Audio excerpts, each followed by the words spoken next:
Hey everyone, it's Adam here. Sorry for the background noise. We've got a waterfall behind us. This is my 2018 R1200GS Adventure. This video won't do too well because the 2019 is out and a new engine displacement R1250GS and Adventure. But the good news is that you have a 1250, pretty much everything on this bike is compatible with yours. So don't go away yet. The only thing that's going to be changing about your accessories will be your head guards, your lower crash bars, and your skid plate. Everything else bolts on without any issues at all. I've heard about some seat incompatibility issues, but I know Sarge is working that out. Machine Art Moto's X Head is coming out in May, and the Alt-Rider crash bars and skid plate with the 1250 are already available. They look almost identical to what you'll see here, so you 1250 owners, don't fret. I'll still take care of you. Acquired this in September of 2018. It was a demo model at Max BMW. I always buy demo models because A, they're cheaper. B, the 600-mile service is usually included, or I asked them to include it. And then C, someone's already broken it in for me. And you guys that want to baby your GSs, that's fine, but I don't mind if someone hammered on it for a little bit. I'm still under warranty. Let's just enjoy the bike. All right, let's go through this here. This is going to be a list of modifications. Last time I did one of these, I think it was like 18 minutes long. I reckon we'll probably have the same situation this time around here. So, let's go front to back, shall we?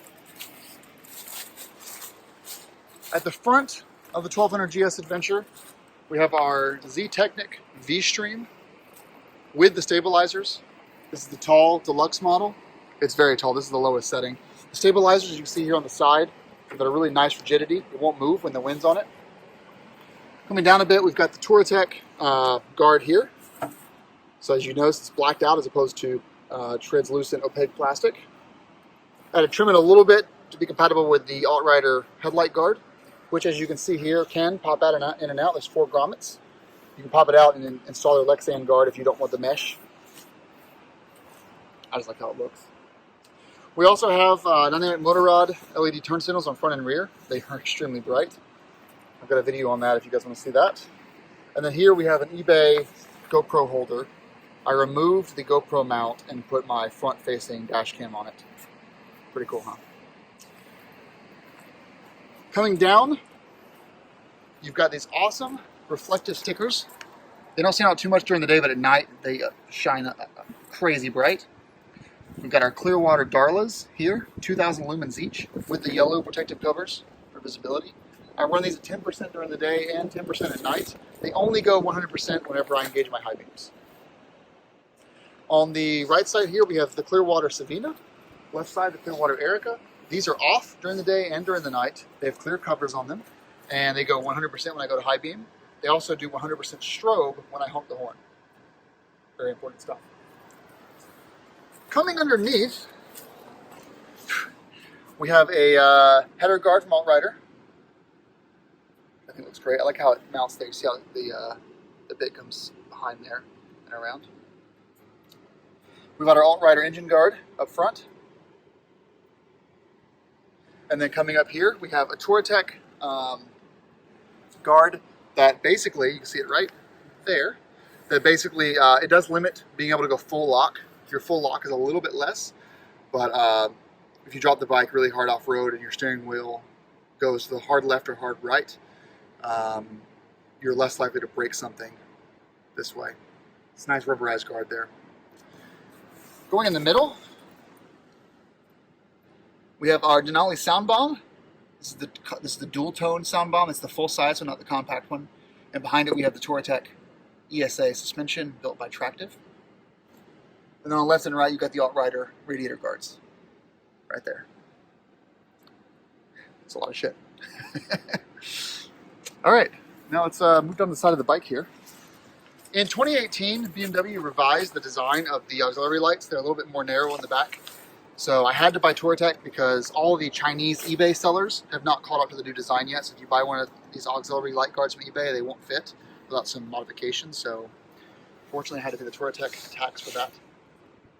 These are the OEM crash guards from BMW, but I had them sandblasted so that they matched the natural look of the crash bars from Outrider. So they're a perfect match. If you don't sandblast these will be a bright silver, and these will be this muted silver.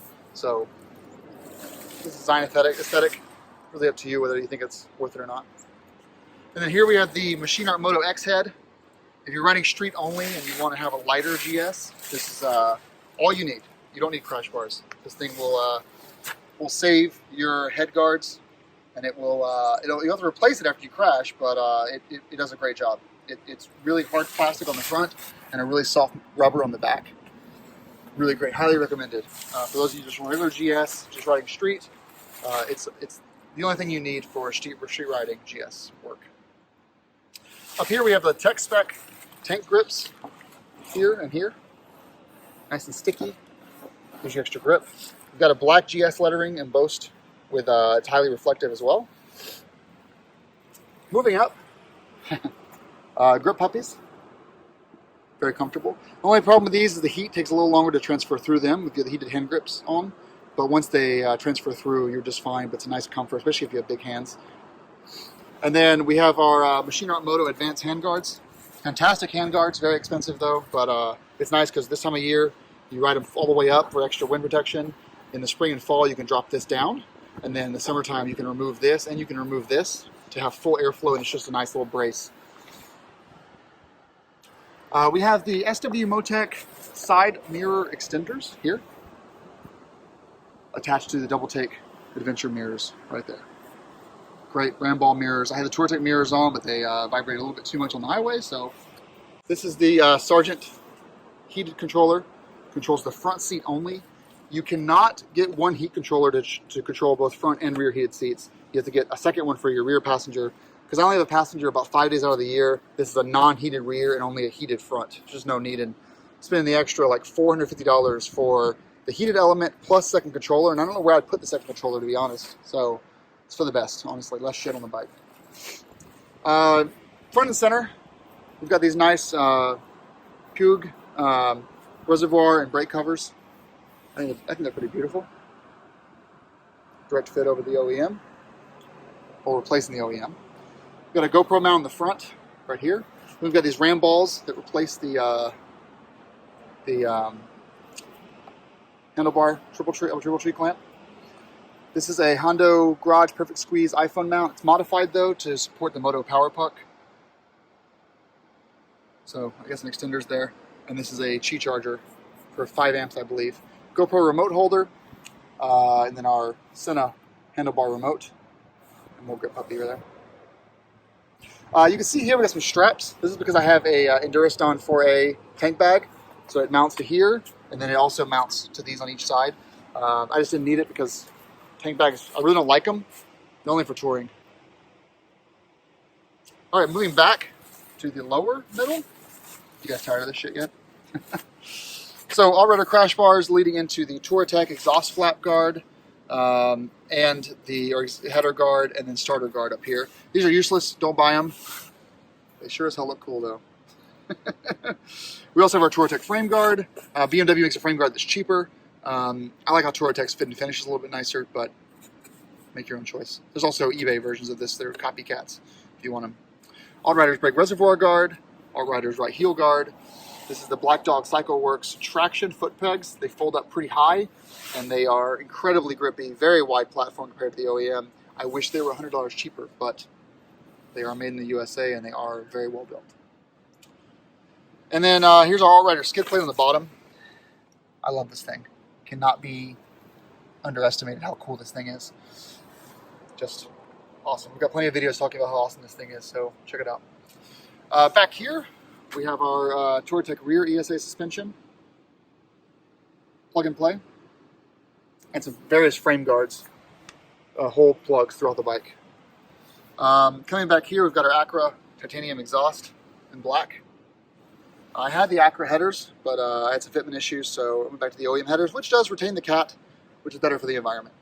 If you buy the Acura headers, it's a cat delete, and you are polluting our earth. So overall, it's fine to keep the OEM headers. All right, Moving back here, these are the new Jessie Challenger boxes. They direct fit onto the Odyssey 2 pannier racks. So if you have R1200GS with Odyssey 2 boxes and the Odyssey 2 racks, just go buy some Challenger boxes and they are a direct fit to those old racks. They are in every way an upgrade from the Odyssey 2 racks. I shit you not. They are massively better. They're deeper on the sides. All the corners are stronger. You've got a more modern design. It's still the boxy Jessie you're used to. Remember, it used to slope. Now it's more of a cut here on the bottom. This is in case I fall over. We've got a rider sticker on the bottom there. And the latches are, they use black hinges now, and they have greatly improved billet fabricated handles. Your Odyssey 2 lid rack is also compatible, and this is something you have to purchase separately if you don't have it already. This is our OEM GSA rack, powder-coated black, with the Black Dog Cycle Works luggage rack. Compatible with roto packs, so if you're, I use it for water. So when I'm camping, I put a 1 gallon water here, and then I can put my my duffel bag lengthways like this. So usually when I'm on a 10-day trip, what I do is I fill my panniers with things that I need to, clothes, tools, electronics, that kind of stuff. And then this part here, my duffel bag that goes here, I've got a 30 and a 40 liter, will fit all of my camping gear. So tent, sleeping bag, chair, cooking equipment, all that stuff fits there. Show you inside of these Jessie boxes for a second. You'll see that Jessie now has these lid bags. They form fit to the edges, and now you don't have wasted space in here. I keep my dry food, vitamins, tea bags, water purifier tablets, utensils, all that stuff stays in here. Any Benadryl, that kind of stuff. Here's the new mounting apparatus here. Turn that down.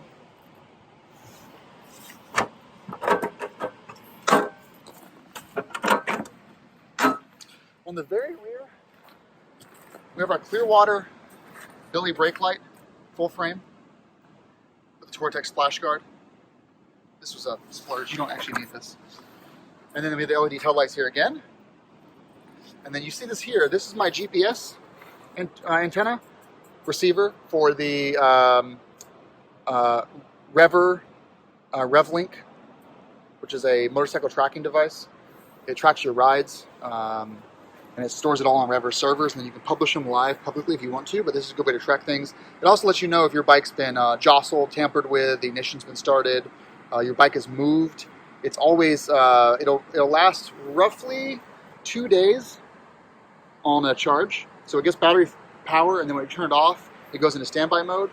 So it won't send pings home as often, so usually it's every few minutes, and when the bike is off, it's every hour. But if your bike's been stolen, it's always there. Now, of course, someone could see this and snip it, but we're probably not going to know any better. And over here is my GPS antenna for the dash cam. So you'll notice under here, we have a dash cam.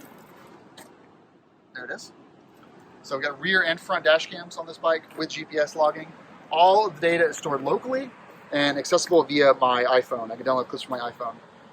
The dash cam, the Revlink, my CAN bus stuff for my Clearwater, and my PDM60 are all under here. So I've got PDM60 controlling all kinds of electronics, USB ports and such. We've got the can opener from Clearwater for the CAN bus control. We have the Rever R-Link, then we also have the dash cam, all under the seat. On this side, you'll see a couple more things that go to the final drive here. So this is our final drive cover. It's not Tortec branded. It's a Tortec ripoff from eBay. This is the Tortec final drive guard though. This slider does work. If you're not using boxes and you're riding, off-road it might catch you and actually cause more harm than good, but on-road it will do its job. It'll protect your final drive. And then back here you'll see a little hose coming out from the final drive. That hose comes behind this paralever, see the zip ties, and it comes up here. See that red and black? That's a breather. So your final drive has a soft rubber nipple that when pressure builds up in the final drive, it will breathe and expel air. When you go through rivers though, and you submerge your final drive, you may pull water into your final drive and cause rust, premature rust. So this relocates the breather to be up top. It's unsightly, it's ugly, it's in the way, but it does work. Over here we have another Black Dog peg, and we have our SW Motec shifter. Best shifter out there right now, I think. It extends the shifting from 5 to 25 millimeters. It's fantastic. It folds in, so it does fold. It works with Shift Assist Pro, so no issue there as you fold in. And it allows me with my big size 13 feet to shift without having to do something awkward. It's much more comfortable now. And then we have our Alt-Rider kickstand switch guard. I've been out when this thing gets broken with people. I've been on two rides where two different bikes broke the side stand guard or switch, and the bike wouldn't start anymore. And it's really bad news bears. So consider getting one of those. It's really cheap. Even the eBay ones are super cheap. And then over here, not much else, just a beautiful skid plate, head guard. Got our bottle holder right here for my coffee in the morning to work. There's the front dash cam again. I may have forgotten something, to be honest, but that's pretty much it. MSRP, so here's the thing. So I buy most of my stuff either used or on sale. I buy a lot of knockoff stuff too. But if you were to buy all this stuff outright, MSRP, you know, over the course of one day as opposed to what I did over the course of 6 months, it's a lot of money. So bikes MSRP is like $24,000. I got it for $20,500 because it was the end of year model. They want to get rid of it. 2019s were coming. And all the gear MSRP is around, I think, 18 grand. I'm pausing intentionally. I think I probably paid closer to 10 or 12 for all this stuff. I got a little bit of a discount on my Alt-Rider stuff from Alt-Rider in exchange for my loyal support, not to make this video, but just because I love their stuff and I've been buying their stuff for years. And then I got the a discount on the Jesse boxes as well. And I got a little bit of discount on the Machine Art Moto stuff, but most other things were bought used or via coupons. This was 10% off when I bought it. And some stuff's transferred over from the other bike. The Sergeant seat was used. I sent it to Sergeant for $150 and they recovered and re-welted it. So this is a used seat that I had them add heat to and then re-welt and recover this whole thing to look brand new. So this is all, you know. So there are deals to be had on this stuff. The Adventure Rider for sale forum. Follow that like a hawk. I mean, check it every hour and you'll find some really good GS deals. All right, well, thank you so much for watching. About the same time as my last video. I hope you all enjoyed this. Hope it was inspirational. In the bottom of this video, I'm going to link to my Amazon store where you can find tools, some of these accessories, my climb gear that I wear, my GoPro equipment, my camera equipment. Buy stuff through there and it gives me 1% cash back, which I really appreciate. That's all, I guess. So, ride safe. Thanks for watching. Be careful, guys, and rock on.